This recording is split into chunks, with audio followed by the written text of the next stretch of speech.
Hello guys, pag-usapan lang natin ang breaking news. Ayon kasi sa bali-balita, Catherine Bernardo at Mayor Mart Alcala nag-abroad na naman at walang kasamang iba. Sila lang. Ibig sabihin, wala nang chaperon.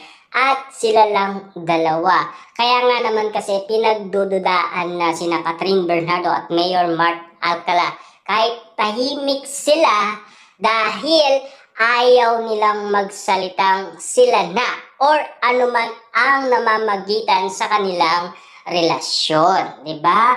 Tila hanggang ngayon kasi nananahimik pa rin si Catherine Bernardo. Wala pa rin siyang sinasabi. Buti pa daw yung isa kahit na wala pang pag-amin pero meron daw naririnig na I love you galing umano kina Daniel Padilla at Kyla Estrada. Yan kasi ang mga bulong-bulungan ng mga netizens. Hindi tulad noon sina Catherine Bernardo at Alden Richard. Ang daming tawagan nilang dalawa na talagang alatado si Catherine Bernardo at Alden Richard. Talagang uling-uli sila sa akto. Pero si Mayor Mart Alcala nahuhuli din minsan. Siyempre, hindi rin nila kayang itago or ilihim ang kanilang relasyon. Kita nyo naman, wala pang resibo, meron ng balita galing umano kay Ogie Diaz na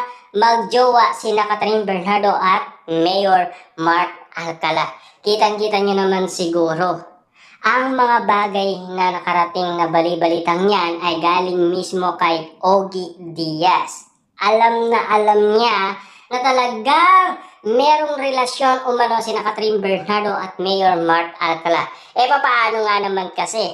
Nauna nga si Jericho Rosales, Donnie Pangilinan, Mayor Mart Alcala at Alden Richard. Siyempre may umabol pa si Kenneth, di ba? Ang dating crush umano ni Catherine Bernardo noong siya ay nag-aaral pa umano sa kanyang probinsya.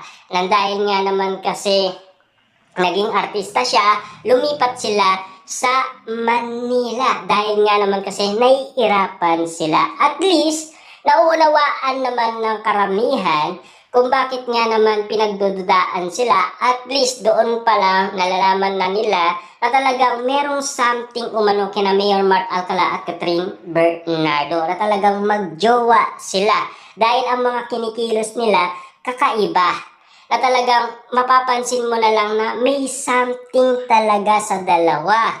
Hindi lang talaga sila magkaibigan. Merong pang ibig sabihin ang iba na igit pa sa magkaibigan ang ginagawa nila. Diba? Siyempre, galawan Catherine Bernardo at Mayor Mart Alcala, may something talaga. Parang napaka-special nga naman kasi sa mga mata ng tao.